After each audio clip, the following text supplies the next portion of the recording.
There have been moments in this campaign where it's been khaki election. Really, it's cost of living is front and centre. Housing, cost of living. That's where the main game is at. But still, some debate around the AUKUS and the securing of that AUKUS agreement.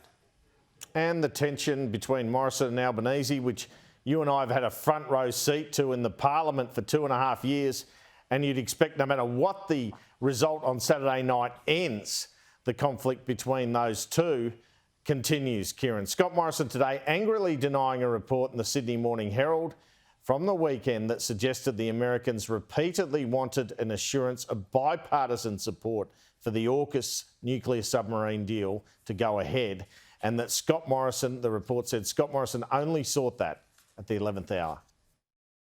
Or are you being trusted on national security and pursuing Australia's interests when you deliberately misrepresented the bipartisan nature of AUKUS to our American counterparts for months? Labor was only briefed the day before. That is absolutely false. So you're saying that report is absolutely false.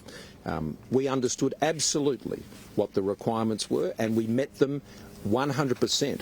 I find it passing strange that you think that we wouldn't have maintained the absolute discretion as we did with so many of our own cabinet. I mean, we've only seen it highlighted over the course of the last couple of weeks. I mean, you've got the deputy leader of the Labor Party who would have been sitting in such a briefing, who had, frequent flyer points for visiting the Chinese embassy in Australia. Well, Anthony Albanese had a whack back on this today. Can Labor be, or could Labor have been trusted to keep that under wraps, considering how closely held this information was, even within coalition ranks? I have national security briefings all the time. What this Prime Minister always does is put his political interest first before the national interest.